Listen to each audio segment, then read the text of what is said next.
Hello students, welcome back to my YouTube channel. ನಾನು ನಿಮಗೆ ಇವತ್ತಿನ ವಿಡಿಯೋದಲ್ಲಿ ಇನ್ಕಮ್ ಟ್ಯಾಕ್ಸ್ನಲ್ಲಿ 2024 ಕ್ವಶನ್ ಪೇಪರ್ ಪ್ರಾಬ್ಲಮ್ ಮಾಡಿಸ್ತಾ ಇದ್ದೀನಿ. ಅದರಲ್ಲಿ ಕ್ಯಾಪಿಟಲ್ ಗೇನ್ ಪ್ರಾಬ್ಲಮ್ ಮಾಡಿಸ್ತಾ ಇದ್ದೀನಿ. ಕ್ವಶನ್ ಈ ಥರದಲ್ಲಿದೆ. ಮಿಸ್ಟರ್ ಶರ್ಮಾ ಅನ್ನೋರು ಅವರ ಮನೆಯನ್ನು ಮಾರ್ತಾ ಇದ್ದಾರೆ ಮಂಗಳೂರಲ್ಲಿ. 2022ರಲ್ಲಿ ಮಾರ್ತಾ ಇದ್ದಾರೆ. ಆ ಮನೆಯನ್ನು ಅವ್ರು ತೊಗೊಂಡಿದ್ದು ಯಾವಾಗ ಅಂತಂದರೆ 1998ರಲ್ಲಿ. ಫಸ್ಟು ನೀವು ಐಡೆಂಟಿಫೈ ಮಾಡಬೇಕಾಗಿರೋದು ಅವ್ರ ಹತ್ರ ಎಷ್ಟು ವರ್ಷ ಅಸೆಟ್ ಇತ್ತು ಅಂತ. 98ರಲ್ಲಿ ಮನೆಯನ್ನು ತೊಗೊಂಡು 2022ರಲ್ಲಿ ಮಾರಿದರೆ ಹತ್ತತ್ರ 22 + 2 24 ವರ್ಷ ಅಸೆಟ್ ಇರುತ್ತೆ. ನಮ್ಮ ಹತ್ರ ಅಸೆಟ್ 3 ಇಯರ್ಸ್ಗಿಂತ ಜಾಸ್ತಿ ಟೈಮ್ ಇದ್ದರೆ ಅದು ಲಾಂಗ್ ಟರ್ಮ್ ಆಗುತ್ತೆ, 3 ಇಯರ್ಸ್ಗಿಂತ ಕಮ್ಮಿ ಇದ್ದರೆ ಶಾರ್ಟ್ ಟರ್ಮ್ ಆಗುತ್ತೆ. ಅದನ್ನು ಫಸ್ಟ್ ಐಡೆಂಟಿಫೈ ಮಾಡಬೇಕು. ಯಾಕೆ ಅಂತಂದರೆ ಶಾರ್ಟ್ ಟರ್ಮ್ ಆದರೆ ಯಾವುದೇ ಥರ ಫಾರ್ಮುಲಾ ಇಲ್ಲ, ಡೈರೆಕ್ಟ್ ಕ್ಯಾಲ್ಕುಲೇಷನ್. ಲಾಂಗ್ ಟರ್ಮ್ ಆದರೆ ಫಾರ್ಮುಲಾ ಬರುತ್ತೆ. ಈಗ ಕೊಟ್ಟಿರುವಂಥದ್ದು long term capital gain calculation ಮಾಡಬೇಕು. ಏನಕ್ಕೆ ಅಂದರೆ ಅಸೆಟ್ 3 ಇಯರ್ಸ್ಗಿಂತ ಜಾಸ್ತಿ ಇರುತ್ತೆ. ಫಸ್ಟು ಸೇಲ್ಸ್ ಕನ್ಸಿಡರೇಷನ್ ಬರೀಬೇಕು. ಅಂದರೆ ಎಷ್ಟು ರೂಪಾಯಿಗೆ ಮನೆ ಮಾರ್ತಿದ್ದಾರೆ? ಮನೆ ಮಾರ್ತಿರೋದು 55 ಲಕ್ಷ ರೂಪಾಯಿಗೆ. ಫಸ್ಟು ಸೇಲ್ಸ್ ಕನ್ಸಿಡರೇಷನ್ ಬರ್ಕೊಳ್ಬೇಕು. 55 ಲಕ್ಷ ರೂಪಾಯಿಗೆ ಮನೆ ಮಾರ್ತಾ ಇದ್ದಾರೆ. ಆ ಮನೆ ಮಾರಬೇಕಾದ್ರೆ ಏನಾದರೂ ಎಕ್ಸ್ಪೆನ್ಸಸ್ ಆಗ್ತಾ ಇದ್ದಾರೆ. ಸೆಲ್ಲಿಂಗ್ ಎಕ್ಸ್ಪೆನ್ಸಸ್ ಅಂದರೆ ಟ್ರಾನ್ಸ್ಫರ್, ಕಮಿಷನ್, ಬ್ರೋಕರೇಜ್ 3 ಎಂಟ್ರಿ ಬರುತ್ತೆ.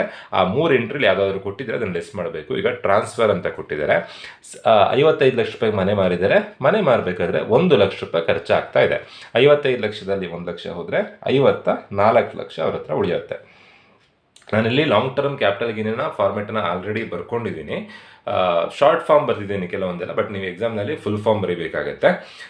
ಫಸ್ಟು ಸೇಲ್ಸ್ ಕನ್ಸಿಡರೇಷನ್, ಅದರಿಂದ ಸೆಲ್ಲಿಂಗ್ ಎಕ್ಸ್ಪೆನ್ಸಸ್ಸನ್ನು ಲೆಸ್ ಮಾಡಬೇಕು.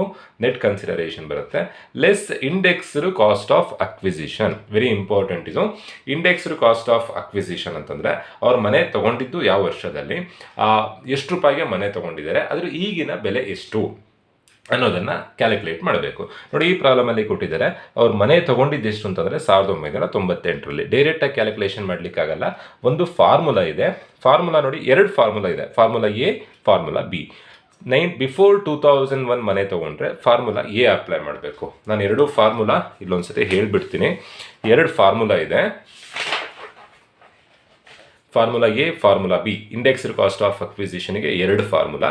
ಯಾವಾಗ ಫಾರ್ಮುಲಾ ಎ ಅಂತಂದರೆ ಬಿಫೋರ್ 2001, 2001ಕ್ಕಿಂತ ಮುಂಚೆ ತಗೊಳ್ತಾ ಇದ್ರೆ ಅಸೆಟನ್ನು, ಫಾರ್ಮುಲಾ ಎ ಅಪ್ಲೈ ಮಾಡಬೇಕು. ಆಫ್ಟರ್ 2001 ಪರ್ಚೇಸ್ ಮಾಡಿದರೆ ಫಾರ್ಮುಲಾ ಬಿ ಅಪ್ಲೈ ಮಾಡಬೇಕು. ಈ ಇಯರ್ ನಿಮಗೆ ಕನ್ಫ್ಯೂಷನ್ ಆಗುತ್ತೆ ಅಂದರೆ, ಕ್ವಶನಲ್ಲಿ ಫೇರ್ ಮಾರ್ಕೆಟ್ ವ್ಯಾಲ್ಯೂ ಅಂತ ಕೊಟ್ಟಿದ್ದರೆ formula A, fair market value ಅಂತ ಕೊಟ್ಟಿಲ್ಲ ಅಂತಂದರೆ ಫಾರ್ಮುಲಾ ಬಿ. ಈಗ ಈ ಪ್ರಾಬ್ಲಮ್ನಲ್ಲಿ ನೋಡಿ, ಮನೆ ತೊಗೊಂಡಿದ್ದು 1998ಅಲ್ಲಿ, ಅಂದರೆ before 2001. So formula A apply ಮಾಡಬೇಕು. ಅದು ನಿಮಗೆ ಗೊತ್ತಾಗಿಲ್ಲ ಅಂತಂದರೆ ಫೇರ್ ಮಾರ್ಕೆಟ್ ವ್ಯಾಲ್ಯೂ ಕೊಟ್ಟಿದ್ದಾರೆ ನೋಡಿ, ಫೇರ್ ಮಾರ್ಕೆಟ್ ವ್ಯಾಲ್ಯೂ ಕೊಟ್ಟರೆ ಫಾರ್ಮುಲಾ ಎ. ಫಾರ್ಮುಲಾ ಎ ಬರ್ಕೊಳ್ತಾ ಇದ್ದೀನಿ ನಾನಿಲ್ಲಿ. ಫಾರ್ಮುಲಾ ಎ ಏನು ಅಂತಂದರೆ cost of acquisition or divided by ಅಲ್ಲ, ಆರ್ ಅಂತ ಅರ್ಥ, fair market value into current year index divided by base year index. ಇವಿಷ್ಟನ್ನು ಅಪ್ಲೈ ಮಾಡಿದಾಗ ನಿಮಗೆ ಇಂಡೆಕ್ಸ್ಡ್ ಕಾಸ್ಟ್ ಆಫ್ ಅಕ್ವಿಸಿಷನ್ ಸಿಗುತ್ತೆ. ಇಲ್ಲಿ ಕಾಸ್ಟ್ ಆಫ್ ಅಕ್ವಿಸಿಷನ್ ಅಂತಂದರೆ, ನಾನಿಲ್ಲಿ ವರ್ಕಿಂಗ್ ನೋಟನ್ನು ಇಲ್ಲಿ ಬರ್ಕೊಳ್ತಾ ಇದ್ದೀನಿ. ಕಾಸ್ಟ್ ಆಫ್ ಅಕ್ವಿಸಿಷನ್ ಅಂದರೆ ಪರ್ಚೇಸ್ ಪ್ರೈಸ್. ಎಷ್ಟು ರೂಪಾಯಿಗೆ ಮನೆಯನ್ನು ತೊಗೊಂಡಿದ್ದು? 1,80,000 ರೂಪಾಯಿಗೆ. Cost of acquisition means 1,80,000 purchase price. Or FMV ಅಂತಂದರೆ fair market value. Fair market value ಕ್ವಶನಲ್ಲಿ ಕೊಟ್ಟಿದ್ದಾರೆ. ಫೇರ್ ಮಾರ್ಕೆಟ್ ವ್ಯಾಲ್ಯೂ 8 lakh ಅಂತ ಕೊಟ್ಟಿದ್ದಾರೆ. ಸೊ ಇವೆರಡರಲ್ಲಿ ಹೈಯೆಸ್ಟ್ ಇರುವಂಥ ಅಮೌಂಟನ್ನು ಕನ್ಸಿಡರ್ ಮಾಡಬೇಕು. ಹೈಯೆಸ್ಟ್ ಇರೋದು ಯಾವುದು? 8 lakh. Into current year index. Current year index ಅಂದರೆ ಯಾವ ವರ್ಷದಲ್ಲಿ ಸೇಲ್ ಮಾಡಿದ್ದಾರೋ ಆ ವರ್ಷದ ನಂಬರ್. ಸೇಲ್ ಮಾಡಿದ್ದು ಯಾವ ವರ್ಷದಲ್ಲಿ? 2022. 22ಗೆ ಒಂದು ಇಂಡೆಕ್ಸ್ ನಂಬರ್ ಕೊಟ್ಟಿರ್ತಾರೆ. ಆ ನಂಬರನ್ನು ಬರ್ಕೊಳ್ಬೇಕು. 22, 23ಗೆ ಇಂಡೆಕ್ಸ್ ನಂಬರ್ ಏನಿದೆ ಅಂತಂದರೆ 331 ಇದೆ. ಆ ನಂಬರನ್ನು ನಾವಿಲ್ಲಿ ಬರ್ಕೊಳ್ತಾ ಇದ್ದೀನಿ. Divided by base year index ಅಂದರೆ ಯಾವಾಗಲೂ 100. ಬೇಸ್ ಇಯರ್ ಅಂದರೆ ನಾವಿಲ್ಲಿ ಫಾರ್ಮುಲಕ್ಕೆ 2001 ಅಂತ ಇಯರ್ ಕನ್ಸಿಡರ್ ಮಾಡಿದ್ವಲ್ಲ, ಯಾವಾಗಲೂ ಬೇಸ್ ಇಯರ್ 2001 ಆಗಿರುತ್ತೆ. 2001 ಇಂಡೆಕ್ಸ್ ನಂಬರ್. ಇದರ ಅರ್ಥ ಏನು ಅಂತಂದರೆ, ಆಗಿನ 100 ರೂಪಾಯಿ, 1998ರ 100 ರೂಪಾಯಿ, ಈಗಿನ 2022ರ 331 ರೂಪಾಯಿಗೆ ಸಮ ಅಂತ ಅರ್ಥ. ಸೊ ಈಗ ನಾವು ಕ್ಯಾಲ್ಕುಲೇಷನ್ ಮಾಡಬೇಕು. ಇವೆರಡಲ್ಲಿ ತೊಗೊಳ್ಬೇಕಾಗಿರೋದು 8 lakh. ಹೈಯೆಸ್ಟ್ ಇರುವಂಥ ಅಮೌಂಟನ್ನು ಕನ್ಸಿಡರ್ ಮಾಡಬೇಕು. 8 lakh ಇಂಟು 331 ಡಿವೈಡೆಡ್ ಬೈ 100. ಬರುವಂಥ ಆನ್ಸರ್ ಎಷ್ಟು ಅಂತಂದರೆ 2,64,000. ಇನ್ನೊಂದ್ಸರಿ ನೋಡೋಣ. 8 lakh ಇಂಟು 331 ಡಿವೈಡೆಡ್ ಬೈ 100. ಬರುವಂಥ ಆನ್ಸರ್ 26,48,000. 26,48,000 48,000. ಏನಾದರೂ ಇಂಪ್ರೂವ್ಮೆಂಟ್ ಮಾಡ್ತಾ ಇದ್ರೆ, ಮನೆಗೆ ಏನಾದರೂ ಅಡಿಷನ್, ಆಲ್ಟ್ರೇಷನ್, ಇಂಪ್ರೂವ್ಮೆಂಟ್ ಮಾಡ್ತಾ ಇದ್ರೆ ಆ ಅಮೌಂಟನ್ನು ನಾವಿಲ್ಲಿ ಲೆಸ್ ಮಾಡಬೇಕಿತ್ತು. ಯಾವುದೇ ಥರ ಇಂಪ್ರೂವ್ಮೆಂಟ್ ಕೊಡಲಿಲ್ಲ. ಸೊ ಫೈನಲ್ ಆನ್ಸರ್ 54 ಲಕ್ಷ ರೂಪಾಯಿಗೆ ಮನೆಯನ್ನು ಮಾರಿದ್ದಾರೆ. ಬಟ್ ಆ ಮನೆಯನ್ನು ತೊಗೊಂಡಿದ್ದು 26,48,000 ರೂಪಾಯಿಗೆ. ಹಾಗಾದರೆ ಆಗಿರುವಂಥ ಲಾಭ ಎಷ್ಟು? 27,52,000 ರೂಪಾಯಿ ಲಾಭ. 54 lakh minus 26,48,000, 27,52,000 ಗೈನ್. ಸೊ ಇದಕ್ಕೆ ಎಕ್ಸಮ್ಷನ್ಸ್ ಬರುತ್ತಾ ಬರಲ್ವಾ ಅದನ್ನು ಫಸ್ಟ್ ನೀವು ಅರ್ಥ ಮಾಡ್ಕೊಳ್ಬೇಕು. ಟೋಟಲ್ ಆಗಿ 27 ಲಕ್ಷ ಲಾಭ ಆಗಿದೆ. ಆ 27 ಲಕ್ಷಕ್ಕೆ ಗೌರ್ಮೆಂಟಿಗೆ 20%, ಹತ್ತತ್ರ 5 ಲಕ್ಷಕ್ಕಿಂತನೂ ಜಾಸ್ತಿ ಟ್ಯಾಕ್ಸ್ ಕಟ್ಟಲಿಕ್ಕೆ ಬರುತ್ತೆ. ಟ್ಯಾಕ್ಸ್ ಕಟ್ಟಬಾರ್ದು ಅಂದರೆ ಏನು ಮಾಡಬೇಕು ಅಂದರೆ, ನೋಡಿ ಈಗ ಅವ್ರು ಫಸ್ಟ್ ತೊಗೊಂಡು ಮಾರಿದ್ದು ಯಾವುದು ಅಂತಂದರೆ, ಒಂದು ಮನೆಯನ್ನು ಮಾರಿದ್ದಾರೆ. ಅವರು ಎಕ್ಸಮ್ಷನ್ಸ್ ತೊಗೊಳ್ಬೇಕು. ಗೌರ್ಮೆಂಟಿಗೆ ಟ್ಯಾಕ್ಸ್ ಕಟ್ಟಬಾರ್ದು ಅಂದ್ರೆ ಅವ್ರು ಏನು ಮಾಡಬೇಕು ಅಂತಂದರೆ, ಅದು ಲೀಗಲ್ ಆಗಿ ಅದೇ ದುಡ್ಡಲ್ಲಿ ಏನು ಲಾಭ ಆಗಿರುತ್ತೋ ಅದೇ ದುಡ್ಡಲ್ಲೇ ಇನ್ನೊಂದು ಮನೆ ತೊಗೊಂಡ್ರು ಆಗುತ್ತೆ. ಅಥವಾ ಕ್ಯಾಪಿಟಲ್ ಗೇನ್ ಅಕೌಂಟ್ ಸ್ಕೀಮ್ ಅಂತ ಒಂದು ಸ್ಕೀಮ್ ಇದೆ. ಆ ಸ್ಕೀಮಲ್ಲಿ ದುಡ್ಡನ್ನು ಡೆಪಾಸಿಟ್ ಮಾಡಿದ್ರೆ ಯಾವುದೇ ಥರ ಟ್ಯಾಕ್ಸ್ ಕಟ್ಟಲಿಕ್ಕೆ ಬರಲ್ಲ. ಇದು ಇಲ್ಲೀಗಲ್ ಅಲ್ಲ, ಲೀಗಲ್ ಆಗಿ ಟ್ಯಾಕ್ಸ್ ಕಟ್ಟಬಾರ್ದು ಅಂದರೆ ಏನು ಮಾಡಬೇಕು? ಅದೇ ದುಡ್ಡಲ್ಲೇ ಇನ್ನೊಂದು ಮನೆ ತೊಗೊಳ್ಬೇಕು.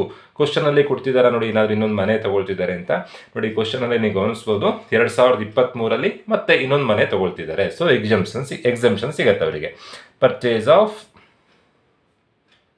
ನ್ಯೂ ಫ್ಲ್ಯಾಟ್, ಮತ್ತೆ ಇನ್ನೊಂದು ಮನೆ ತೊಗೊಂಡಿದ್ದಾರೆ. ಇನ್ನೊಂದು ಮನೆಯ ವ್ಯಾಲ್ಯೂ ಎಷ್ಟಿದೆ? 17 ಲಕ್ಷ ರೂಪಾಯಿ ಇದೆ. ಮತ್ತು ಕ್ಯಾಪಿಟಲ್ ಗೇನ್ ಅಕೌಂಟ್ ಸ್ಕೀಮಲ್ಲಿ ಏನಾದರೂ ಡೆಪಾಸಿಟ್ ಮಾಡಿದ್ರೆ ಅದು ಕೂಡ ಎಕ್ಸಮ್ಷನ್ಸ್ ಅಂಡರಲ್ಲಿ ಬರುತ್ತೆ.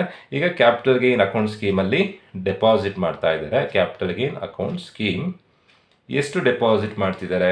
5 lakh ಡೆಪಾಸಿಟ್ ಮಾಡ್ತಾ ಇದ್ದಾರೆ.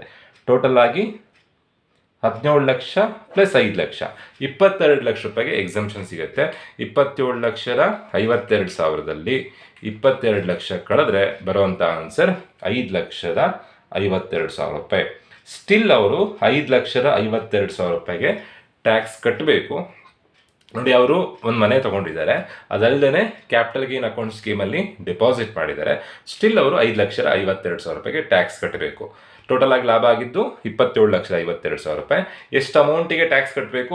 5,52,000 ರೂಪಾಯಿಗೆ 20% ಅವರು ಗೌರ್ಮೆಂಟಿಗೆ ಟ್ಯಾಕ್ಸ್ ಕಟ್ಟಬೇಕಾಗುತ್ತೆ. ನಾನೊಂದು ಕ್ವಶನ್ ಕೇಳ್ತೀನಿ, ನೋಡೋಣ ಯಾರಾದರೂ ಕರೆಕ್ಟಾಗಿ ಯೋಚನೆ ಮಾಡಿ ನನಗೆ ಕಮೆಂಟ್ ಸೆಕ್ಷನಲ್ಲಿ ಅದಕ್ಕೆ ಆನ್ಸರ್ ತಿಳಿಸ್ಬೇಕು. ಈಗ ಅವರು 27 ಲಕ್ಷ ರೂಪಾಯಿ ಲಾಭ ಆಗಿತ್ತು. ಎಕ್ಸಮ್ಷನ್ಸ್ ತೊಗೊಂಡ್ರೂ ಕೂಡ ಅವರು 5,52,000 ರೂಪಾಯಿಗೆ ಟ್ಯಾಕ್ಸನ್ನು ಕಟ್ಟಬೇಕಾಗಿದೆ. ಒಂದು ವೇಳೆ ಕಂಪ್ಲೀಟ್ ಟ್ಯಾಕ್ಸ್ ಕಟ್ಟಬಾರ್ದು ಅಂತಂದರೆ ಅವ್ರು ಏನು ಮಾಡಬಹುದಿತ್ತು, ಲೀಗಲ್ ಆಗಿ ಏನು ಮಾಡಬಹುದಿತ್ತು ಅನ್ನೋದನ್ನು ನನಗೆ ಕಮೆಂಟ್ ಸೆಕ್ಷನಲ್ಲಿ ತಿಳಿಸ್ಬೇಕು. ಹೋಪ್ ಎಲ್ರಿಗೂ ಈ ವಿಡಿಯೋ ಅರ್ಥ ಆಗಿದೆ ಅಂತ ಅಂದ್ಕೊಳ್ತಾ ವಿಡಿಯೋ ಮುಗಿಸ್ತಾ ಇದ್ದೀನಿ. Thank you.